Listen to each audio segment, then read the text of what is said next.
नमस्कार, मी निरंजन. इजी न्यूजमध्ये आपल्या सर्वांचं मनपूर्वक स्वागत. काल आमच्याच म्हणजे मी जिथं राहतो त्याच बिल्डिंगमध्ये मी बघितलं आणि गेले काही दिवस सातत्याने म्हणजे ते सिंदूरचे 5-6 आठवडाभर सोडला, तर रोज संध्याकाळी जवळ-जवळ सर्व घरांमध्ये, इमारतीमधल्या सर्व घरांमध्ये IPL सुरू असतं. आणि मग IPLची मॅच जिंकल्यानंतर कोणीतरी ओरडतं, कोणीतरी फटाके वाजवतं वगैरे हे रोज चालू असतं. म्हणून मी सहज हा IPLचा व्याप आणि पसारा इतका मोठा कसा, हे मी सहज बघत होतो आणि त्यावेळेला एक रिसर्च पेपर IPL वरचा मार्केटिंग स्ट्रॅटेजी म्हणून असलेला हा लिटरली या वेबसाईटवरती समोर आला. त्यात त्यांनी असं दिलेलं होतं आणि धक्कादायक आकडे आहेत की ओव्हरऑल बिझनेस IPLचा हा $16.4 बिलियन 2024चा हा $16.4 बिलियन होता आणि त्याची ब्रँड व्हॅल्यू ही $3.5 बिलियन 2024ला होती. यावेळेला ती आणखीन वाढलेली आहे, 2025 मध्ये आणखीन वाढली आहे. 23 मध्ये तो बिझनेस होता $11.2 बिलियन. तो 11.2 वरून एका वर्षात वाढला 16.4 पर्यंत, म्हणजे $5 बिलियन जवळजवळ 40-45% वाढ IPLच्या एकूण ग्रॉस बिझनेसची ही एका वर्षात झाली. आणि 2008ला हे IPL सुरू झालेलं होतं. आता या वर्षीचे आताचे जे आकडे ते बघाल थोडेसं मुद्दाम लक्ष देऊन की IPLचे ब्रॉडकास्टिंगचे राईटचा जो अधिकार दिलाय, म्हणजे IPLच्या सामन्यांचं प्रक्षेपण करण्याचा जो अधिकार दिला गेला आहे 2023 ते 2027 या 5 वर्षांसाठीचा, हा अधिकार दिलेला आहे 43,390 कोटी रुपयाला. 43,000 कोटी रुपये, 43,390 कोटी रुपये हे IPLचा नुसता ब्रॉडकास्टिंगचा अधिकार आहे. त्याच्यानंतर फ्रँचायझी म्हणजे ज्या टीम्स आहेत वेगवेगळ्या, या टीम्स दरवर्षी येणारी 5 वर्ष दर वर्षाला किमान 2420 कोटी रुपये कमावणार. 2420 कोटी रुपये प्रत्येक टीम दर वर्षाला कमावणार येणारी 5 वर्ष. त्याच्यानंतर टायटल स्पॉन्सरशिप जी आहे, त्या टायटल स्पॉन्सरशिप म्हणजे आपण ते म्हणतो ना काय टाटा IPL वेगवेगळ्या ब्रँडनी त्या IPL टुर्नामेंट कनेक्ट केलेली असते, तर ती 2008 पासून आतापर्यंत जर विचार केला तर ही स्पॉन्सरशिपची रक्कम ही 1150% वाढली आहे. 1150% स्पॉन्सरशिपची रक्कम वाढलेली आहे. त्याच्यानंतर आता बघितलं तुम्ही जर का ब्रॉडकास्टर्सचं स्टार इंडियानी जे रिसेंट ज्या बोली लावली लिलावामध्ये, स्टार इंडियानी रिसेंटली लावलेली बोली होती 23,575 कोटीची. 23,575 कोटी या पुढच्या वर्षासाठीची. आता हे सगळे आकडे इतके भयंकर आहेत, म्हणजे मुंबई इंडियन्स या टीमचं इन्व्हेस्टमेंट ही साधारणतः $110 मिलियन होती 2008ला ज्यावेळेला सुरुवात झाली. त्याचं व्हॅल्युएशन आता केलं जात आहे $400 मिलियन. $400 मिलियन विचार करा तुम्ही.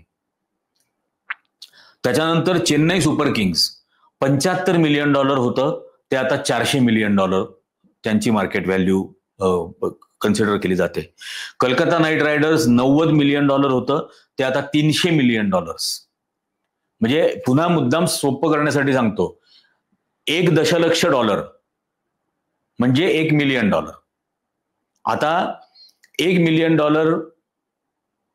गुणिले 80 रुपये जरी धरलं, म्हणजे $1 लाख गुणिले 80 हे करून बघा, गुणिले 100 आणि गुणिले 4 एवढी एकेका टीमची नेटवर्थ झालेली आहे. दिल्ली कॅपिटल्स $85 मिलियन होतं, ते आता $250 मिलियन झालं. मुंबई इंडियन्स जसं मी म्हटलं $110 मिलियन होतं, आता $400 मिलियन ही त्याचं व्हॅल्युएशन झालेलं आहे. त्याच्यानंतर IPLच्या फ्रँचायझीजनी नुसत्या स्पॉन्सरशिप्स मधून 800 कोटी रुपये प्रत्येकी कमवले. किमान, मिनिमम त्याच्यात असं म्हटलेलं आहे. मिनिमम रेव्हेन्यू 800 कोटी रुपये. इंडिव्हिज्युअल टीम्स याच्या व्यतिरिक्त यांनी 70 कोटी रुपये या व्यतिरिक्त कमवले. 70 ते 100 कोटीच्या दरम्यान. मुंबई इंडियन्सला 100 कोटी रुपये मिळाले. हे खेळाडू जे फ्रंट जर्सी घालतात, या फ्रंट जर्सीवरती जे वेगवेगळ्या कंपन्यांचे आणि याचे लोगो असतात, त्या फ्रंट जर्सीच्या डील्सची कॉस्ट ही 25 ते 30 कोटी रुपये. टी शर्ट वरती छापलेले स्टिकर कंपन्यांचे ते छापू देण्याबद्दल त्या कंपन्या 30 कोटी रुपये देतात. नंतर बीसीसीआय नुसत्या टाटाकडून स्पॉन्सरशिपसाठी दरवर्षी 500 कोटी रुपये कमवते.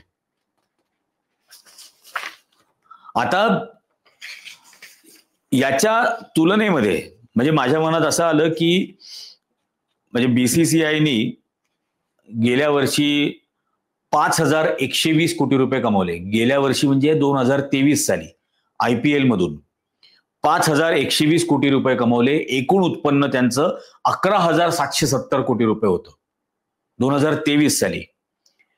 2024 आणि 25 ची एस्टिमेट ही बीसीसीआयच्या एकूण उत्पन्नाची आहे 13,500 कोटी.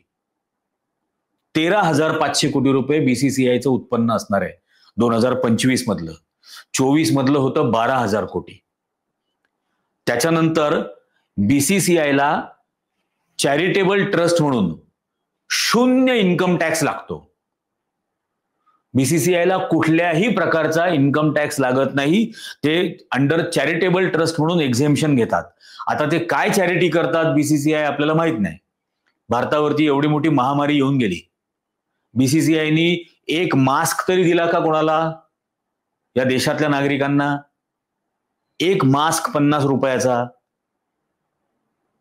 पण चॅरिटेबल ट्रस्ट म्हणून 13,500 कोटी रुपयावरती ते यावेळेला 0% इन्कम टॅक्स भरणार, एक्झम्पशन घेणार. त्याच्यानंतर फ्रँचायझी ज्या टीम आहेत त्यांनी सुद्धा हजारो कोटी रुपये कमावले, पण त्यांना सुद्धा कॅपिटल गेन्स आणि फेवरेबल टॅक्स ट्रीटमेंट्स मिळणार. कॅपिटल गेन टॅक्सचं त्यांना त्याच्यामध्ये बेनिफिट मिळणार. आता मी असा विचार केला की यांच्या उत्पन्नावरती समजा अगदी साधं 40% टॅक्स लावला सरकारने, कारण त्या उत्पन्नांच्या अटीप्रमाणे ही कॅटेगरी 40% इन्कम टॅक्स मध्ये येऊ शकते. 40% टॅक्स जर यांना लावला तर यांनी नुसत्या टॅक्स पोटी सरकारला 15,000 कोटी रुपये मिळाले असते 3 वर्षात. 3 वर्षात फक्त 15,000 कोटी रुपये मिळू शकले असते, ज्याच्यामध्ये 10 नवीन IIT उभ्या राहू शकल्या असत्या, किंवा राष्ट्रीय पातळीवरचं एखादं इनोव्हेशन कॅम्पस हा सुरू करता येऊ शकला असता.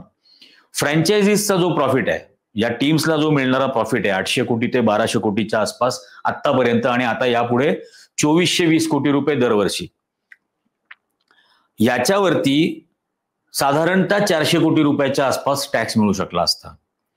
तर एकूण ही रक्कम या सगळ्या म्हणजे बीसीसीआय आणि या फ्रँचायझी यांच्याकडून नुसता टॅक्स जर घेतला असता तर सरकारला 7 ते 8 हजार कोटी रुपये मिळाले असते.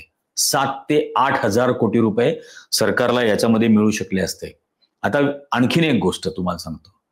भारतामध्ये जेवढ्या रिसर्च इन्स्टिट्यूट्स आहेत, मग Tata institute of fundamental research असेल, बंगलोरमधल्या असतील, हैदराबाद मधल्या असतील, आधी आपली हाफकिन असेल, या रिसर्च इन्स्टिट्यूट्समध्ये जेवढी लॅब इक्विपमेंट्स घ्यायला लागतात, जी कन्झ्युमेबल्स घ्यायला लागतात, जेवढी सॉफ्टवेअर लायसन्स घ्यावं लागतात, त्याच्यावरती त्यांना GST भरावा लागतो. म्हणजे आपल्याकडे एंटरटेनमेंट करमणूक असलेल्या IPL वरती टॅक्स नाही, आणि जिथं संशोधन होतं त्यांना मात्र त्यांच्याकडून टॅक्स घ्यायला लागतो. दिल्ली युनिव्हर्सिटीच्या एक प्रोफेसर आहेत, त्या दिल्ली युनिव्हर्सिटीच्या प्रोफेसर काय बोलले आहेत नीट आणि गंभीरपणे ऐका. टीचर्स, हनी बाबू हमारे प्रोफेसर, और उमर खालिद स्टूडेंट, और बहुत सारे एक्टिविस्ट, ह्यूमन राइट्स एक्टिविस्ट, वकील, जिन्होंने साईं बाबा का केस लड़ा. साईं बाबा रिहा हो गए, बाइज्जत बरी रिहा हो गए, लेकिन जिन वकील ने उनका केस लड़ा वो अभी तक जेल में है. मतलब कोई लॉजिक नहीं इन चीज़ों में. तो ये चौतरफा हमला है.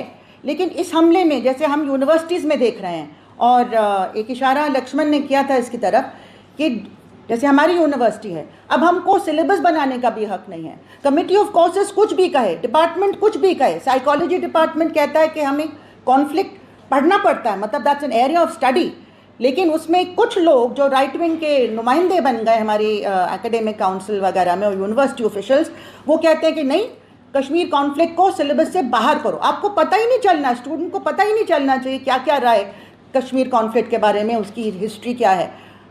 इजराइल और गाज़ा को लेके सारा कॉन्फ्लिक्ट का वहाँ से बाहर करो, उसकी जगह क्या रखो, पॉजिटिव चीज़ें रखें जैसे भगवद गीता और महाभारत। मतलब ये कोई एकेडमिक डिस्कोर्स है? इस तरह की चीज़ें वहाँ पे हो रही हैं। कास्ट वर्ड नहीं आ सकता, दलित वर्ड नहीं आ सकता, जेंडर वर्ड नहीं आ सकता, पेट्रियार्की नहीं आ सकती। ये क्या हो रहा है हमारी यूनिवर्सिटीज़ में? तो यूनिवर्सिटीज़ एकदम म्यूटिलेट, मतलब हमारे सिलेबाई म्यूटिलेट हो रहे हैं, जो भी डेमोक्रेटिक स्पेसेस हैं वो ख़त्म की जा रही हैं, आपको कोई मीटिंग करने की जगह नहीं मिलती है। लेकिन इस सारे हमले के अंदर जो एक असॉल्ट है राइट विंग का हमारे एकेडमिक स्पेसेस में, हमारे पूरे डेमोक्रेटिक इथॉस पे, हमारे कॉन्स्टिट्यूशन पे, इसी के अंदर मुसलमानों पे ख़ास तौर से हमला है। और मैं आपको ये बात शेयर करना चाहती हूँ, हमारी यूनिवर्सिटी में जब ढेर सारे एडहॉक टीचर्स जो सालों से पढ़ा रहे थे वो चुटकी में निकाल दिए गए, हाईली क्वालिफाइड, चुटकी में निकाल दिए गए। उनसे बहुत बेहुदे सवाल कईयों से पूछे गए इंटरव्यूज़ में। इंटरव्यूज़ को में जो सिलेक्शन कमिटीज़ थी वो बिल्कुल पैक्ड थी, वो कहाँ से लोग बुलाए जा रहे थे किसी को नहीं मालूम। हमारी यूनिवर्सिटी के प्रोफेसर्स को ज़्यादातर नहीं बुलाया गया, तो उसमें भी बहुत सारे लोग डिस्प्लेस हुए। लेकिन मुसलमान जो हमारे एडहॉक टीचर्स थे उनको तो कह के हटाया गया कि इसको तो बिल्कुल नहीं लेना, ये मुस्लिम है। चुन के अगर 8 लोगों में से 7 कोई आहे की नाही गंभीर, इतकी गंभीर गोष्ट आहे। एकीकडे सरकार जाणीवपूर्वक कारस्थान करून, षडयंत्र रचून या देशातल्या शिक्षण व्यवस्थेची वाट लावत आहे, वाट लावणं चालू आहे।